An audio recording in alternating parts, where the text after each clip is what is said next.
in the periphery, if you have a nerve injury, most of the neurons actually grow back. But if you have a spinal cord injury, then these nerves don't grow back. And that has been a paradigm in the field, because if we understand the difference, we might be able to tweak the signal in one direction over the other.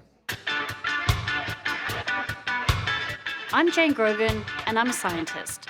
I've been at this for more than 20 years now, and I think perhaps the only thing better than doing science is talking about the science. Lucky for me, I work in a place where I am surrounded by some of the brightest minds in research. However, there's usually not much time to just sit and talk. And that's why I'm so thrilled to be hosting this podcast. I am going to step away from my lab today and chat with a colleague about some of the cool stuff we're working on, especially as we try to link these discoveries to new medicines. So grab your favorite drink, get ready to unlock your science brain, and join us for Two Scientists Walk Into a Bar, a podcast for biotech geeks and the people who want to hang out with them.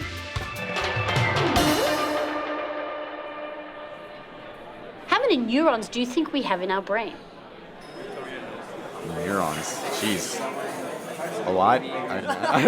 You're making us look bad, man. 20 million. That number's way too low. In our body? I have no idea. I'd say like a billion. How many? Billions. 4 trillion? Yeah. 4 billions then? 500 million? Let's just guess order of magnitude. I want to say hundreds of millions. Hundreds of millions. Hundreds of I millions. agree. Final answer. Good answers. Here's a hint. It's a lot. We've talked a lot in this series of Two Scientists Walk Into a Bar about communication in biological systems, how cells talk to each other, how proteins and chemicals move in and out of cells and across bacterial walls. Of course, as an immunologist, I'm really interested in how the immune system gets activated and how those cells interact with each other, and then the body and cancer cells, for example. So today we're actually going to talk about a very unique system and set of cells, the brain and neurons. Neurons are cells unique to the brain and the nervous system and govern everything that we do, from the way we move to even the way we think. It's very complicated, and to help us tease this apart and how the brain and the neurons communicate, I have with me today a leading scientist in the field of neurology, Casper Hoogenraad. Hiya, Casper. Hi. Let's start with a simple question. What makes neurons so special? Neurons are unique cells in the body. They're beautiful. They have a cell body, which is like your immune cells. They're round. They have the nucleus, where the DNA is, and the genetic material in the cell body. But these neurons are beautiful because they have extensions.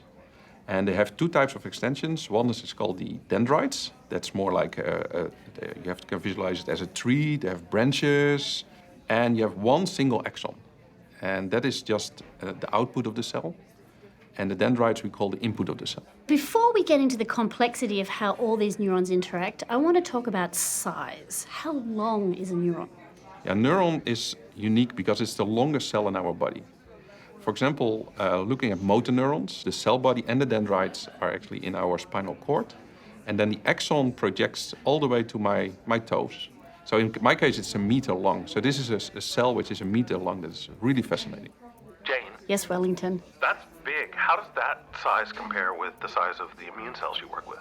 Well, if you just think of the average neuron size, that's anywhere between 4 and 100 microns. 100 microns is about 0.1 millimeters.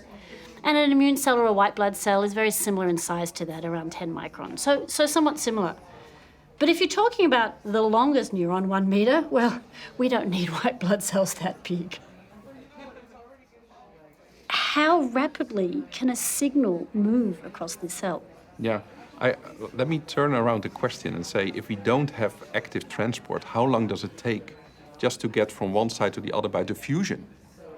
Because diffusion is random, and it takes actually, I always ask my students to calculate it, because you have a diffusion constant, you can calculate it. So just a protein diffusion, Yeah, just diffusing randomly. naturally across the brain. How long does it take to get to a 1 meter? It takes 3 years. So basically, you need a mechanism to transport and to actively bring materials, cellular components, building blocks, all the way down this axon. It's like we've evolved our own little mini computer system to deal with this, right? So how fast is communication along a sciatic nerve. Yeah, it's of course not so fast as a highway or as train systems, but on a cellular level, it's actually pretty fast. So the mind boggles a bit when you start thinking about smaller creatures and then larger creatures. I'm thinking elephants, giraffes, even whales, right? If you think about the size of us and the size of a whale, it must have a nervous system or long nerves in the order of 30 meters or more. Yeah, it's completely correct. Even if you think about dinosaurs, what about them? They predicted to have like really long axons and like a giraffe. Yeah. And if you just multiply the speed of information, it must take not milliseconds but seconds to transmit some of the information across these large mammals. Yeah. By the time their brain gets the message, they've stubbed their toe or been hit by an arrow. Or there was a tiger. Or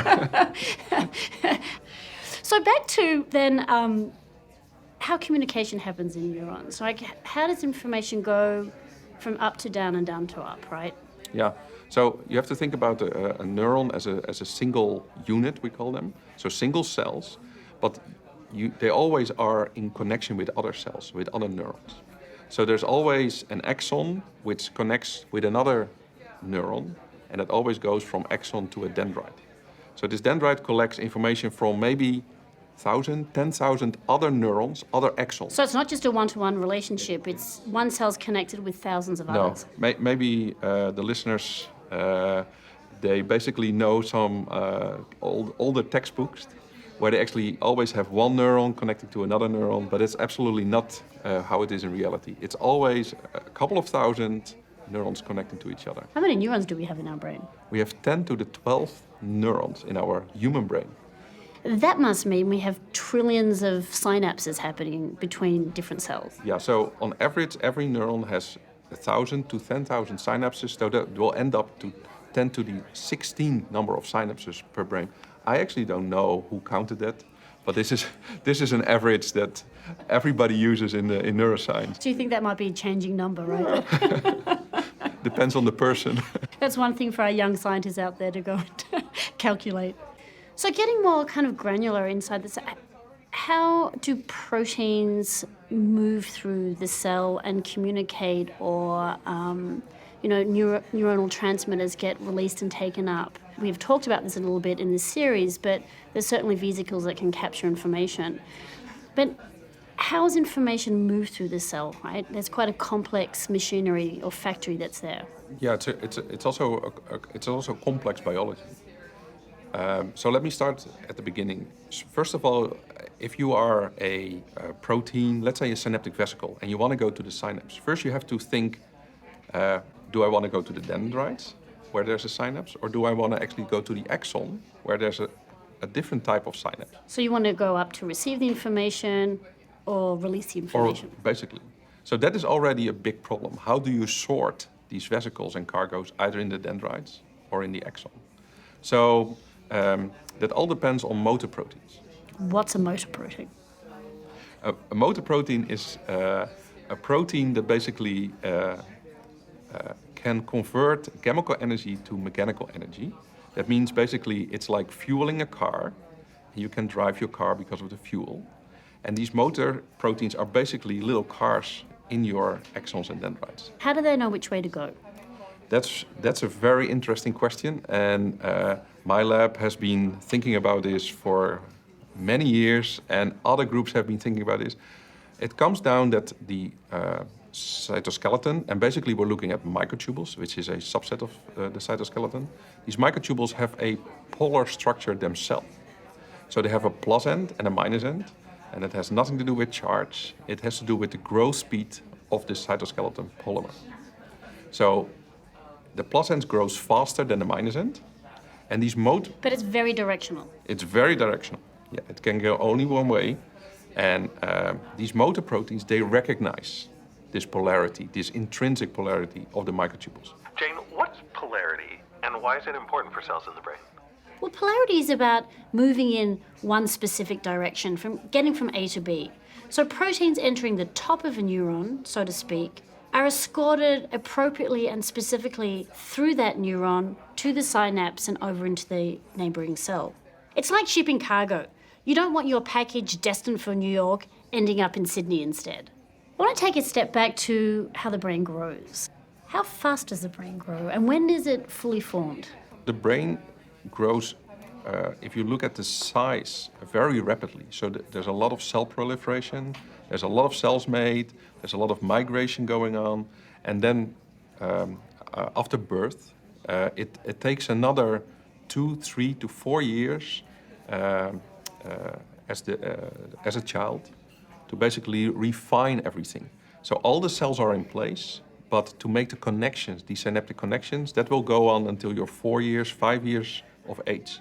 And are the number of neurons fixed? So almost all the neurons are made and set up during around birth.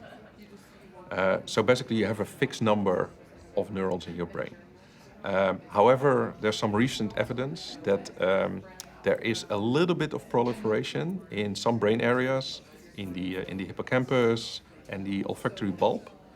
And that's very interesting. It's called neurogenesis. There's only a few neurons that do that. And of course, people are speculating, what are they good for? Is that some neurons will be dying? Is that to replace these neurons?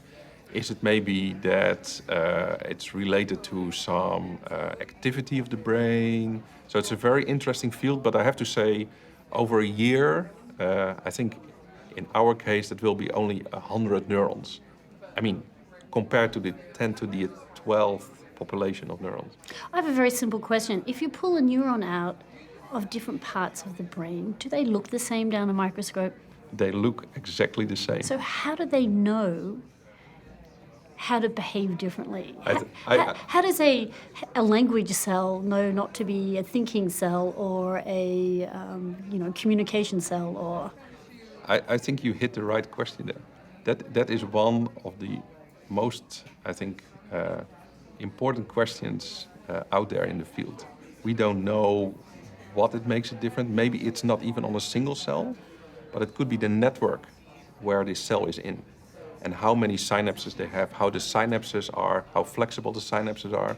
So I would say it's probably more a network property, which makes one brain region different than another brain region, than looking at a single cell. So then they create a niche and they start to influence each other, much the same way.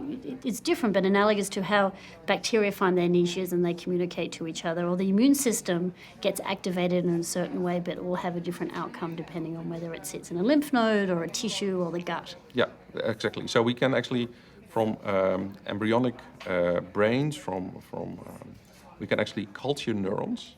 And we culture the neurons, we take them as primary neurons, we put them in just a Petri dish. I always call them like 2D brains, because they don't grow on top of each other, they just grow in 2D. Flat like layer of cells. Flat network, and probably it's like 100,000 neurons, 200,000 neurons, and they make connections with each other, they start firing, they get specific pattern.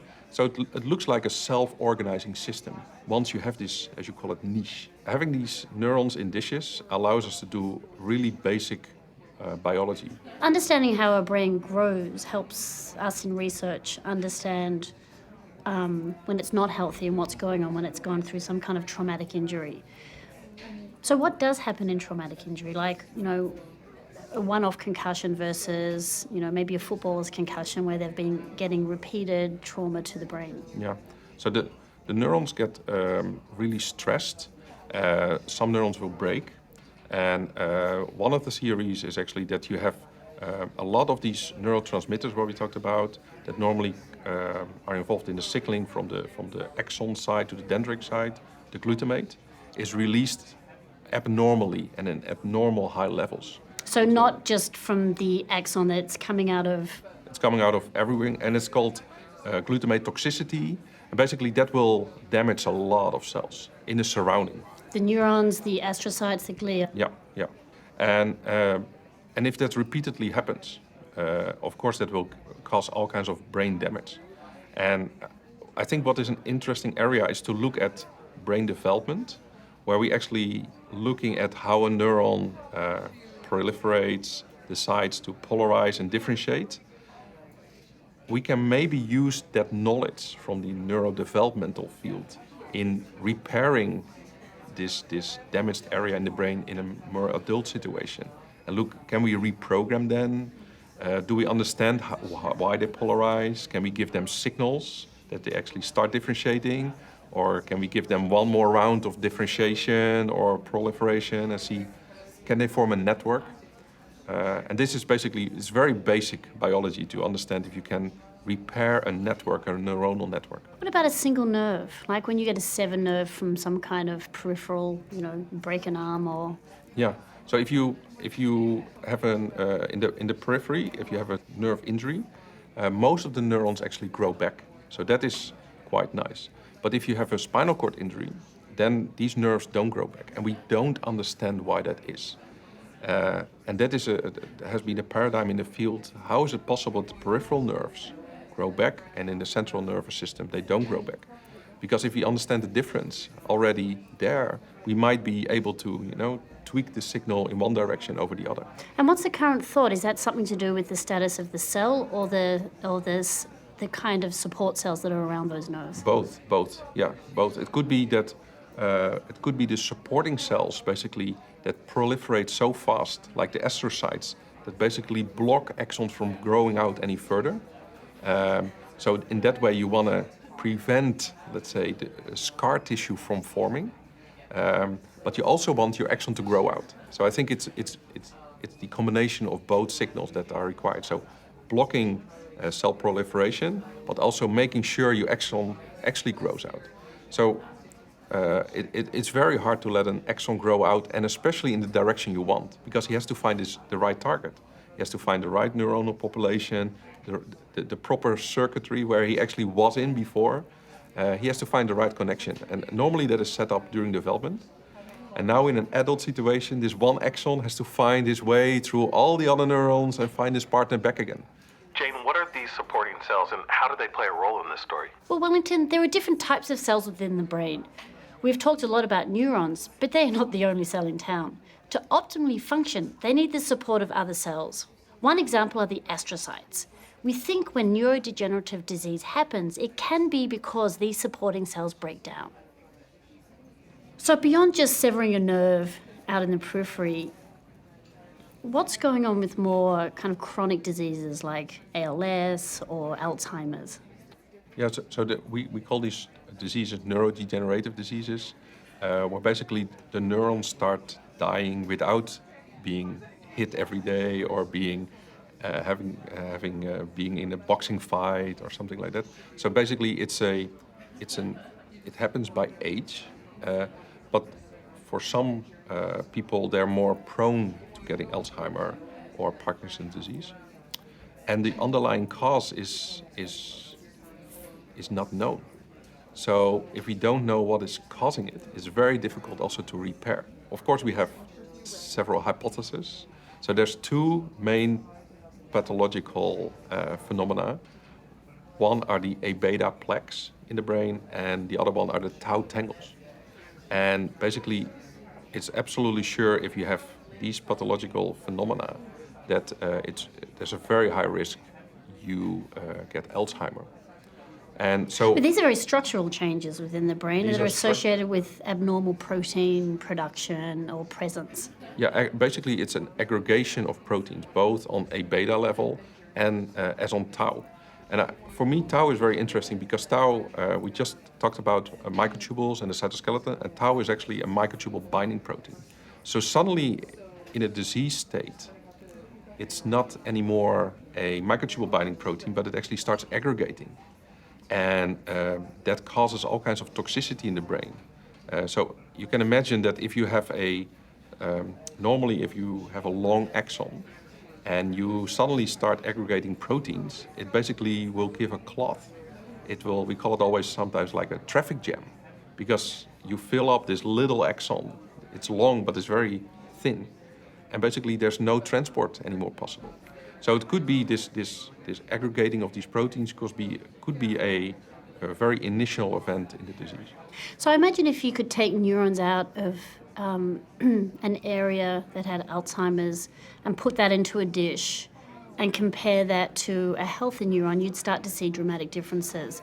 But for some neurodegenerative diseases, that must not be the case. There could be defects in the supporting cells or just the function of the neuron itself. Yeah, you're completely right. So it could be that there's that Alzheimer, for example, is a very heterogeneous disease. That there will be several different ways you get dementia.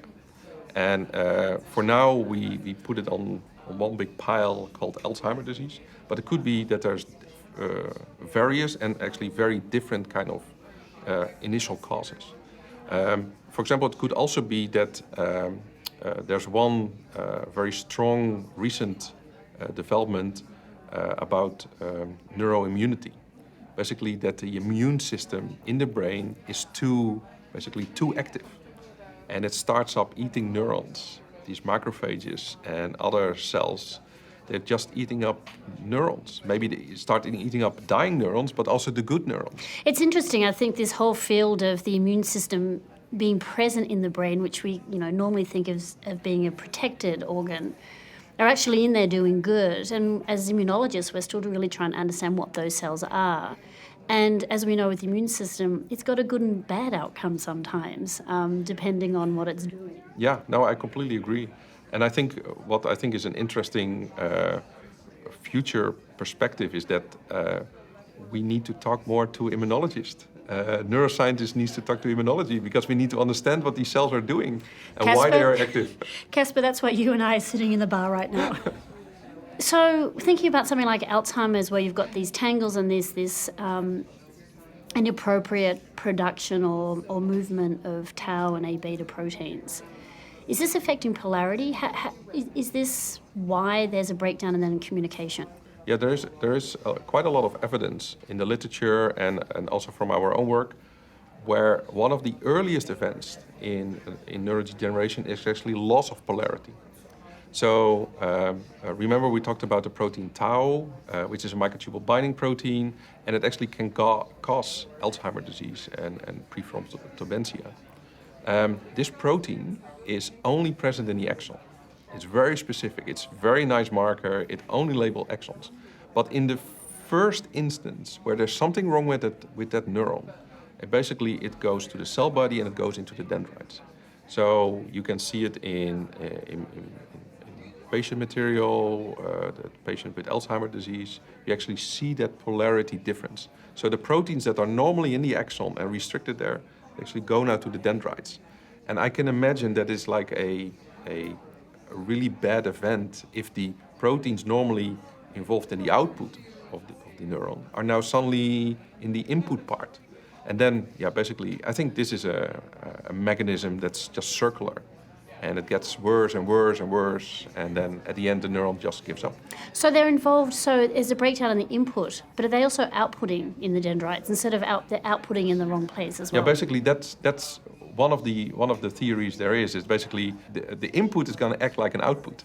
And then the cell doesn't know where he has to send the signals. Basically he gets signals and then he sends it back in his own dendrites. Yeah. And then the cell. I can imagine that a cell at some point thinks, I'm going to give up. So with all of this complexity, how do you come to work and do your job? Like, what is that? How do you start to break that apart or break that down and reduce it to some component parts in the lab with a view to building it up again? No, I think this is why I'm a neuroscientist. This is the most fascinating aspect of the work. We don't know. And that's why I come to work every day motivated, because I think that every day we come a little bit closer to where we want to go. But how we approach it is from a very fundamental, basic part of biology. Basically, we were talking about these cultured cells in dishes, where we can grow these neurons, 100,000. And of course, what we can do, we can cut these axons and see, is there some drug or some treatment that actually allows these axons to grow out. And just starting by very simple neurons in 2D and doing these kind of assays. And we start by having a hypothesis. We think it is that we need to activate gene A and B and C, and then we do the experiment. And I agree, most of the times it fails. But at some point, every time we come a little bit closer by understanding where we want to go and let this axon grow out. So where will we be in 5 years from now? That's a very hard question. Okay, 10 years.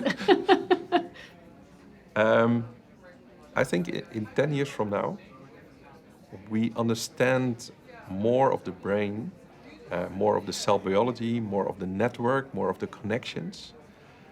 The question is if we can repair it still, because the organ is so complicated, it's so heterogeneous. Different cell types, different neuronal circuitries, different brain areas. It's completely different than a liver, which is basically one cell type. So we can do a treatment. But the brain is so complicated. So maybe we can be closer to understanding what is going on. Maybe we can understand the cause of the disease. But finding a treatment is, I think, very, very challenging. What first got you excited by neurobiology? Oh, about neurobiology. I think neurobiology is, sorry about immunology, but I think it's one of the most fascinating areas I completely disagree. No. in research because it's so complicated. And we know so little of the brain, and the stakes are so high in all these disease areas. I think that's a very interesting balance. We don't know enough about the biology, it's complicated, and at some point, all of us will be affected by it, indirectly or directly. We all know somebody that has some effects of neurodegeneration or Alzheimer, of dementia, and it affects us enormously. So I think it's a major challenge. We've talked a lot about the complexity and the hurdles that are going on now with understanding the brain and how it grows and disease, but where's the hope? Oh, I think there's a lot of hope, because I really strongly believe by doing basic science, testing hypotheses, and eventually testing these hypotheses in humans by clinical trials. I have to say, in general, we have not been so successful in neuroscience, but it doesn't say that it is not possible. I think we have different hypotheses, especially on A-beta, that a lot of pharmaceutical companies were chasing after. I think there's still hope for that hypothesis. And at some point, I think we find the right spot, the sweet spot, and eventually we're going to find at least a treatment. So it's really collating the basic research with our understanding of human clinical disease, and then running clinical trials and doing this kind of reverse translation from what we're learning from those to bring back to the lab. Because we learned an enormous amount from the clinical trials that were not positive. Sometimes it's not really appreciated, but we learned so much from failed clinical trials in humans, because we can basically see why it failed and why. Was it because the doses of the drug was too low, or we need to treat longer, or we need to treat a different subset of patients? I think from these data we learn so much. So we can really develop hypothesis-driven experiments. Absolutely, and I think that's the way to go. Well, I certainly have great hope. Thanks for having a drink with me. Sure, I would love to keep you updated about our progress in neuroscience. Fantastic. That was super interesting. A healthy brain depends on coordinated communication between neurons and supporting brain cells. In our next episode, we will turn to the world of pharmacology, the branch of science focused on understanding how a drug works in the body. So stay tuned. In the meantime, keep telling your science fans about us. Like us on Facebook and Twitter, and most importantly, if you haven't already, subscribe and rank us on iTunes. We know many of you have, and to you guys we say a heartfelt thank you. And now for me, it's back to the lab.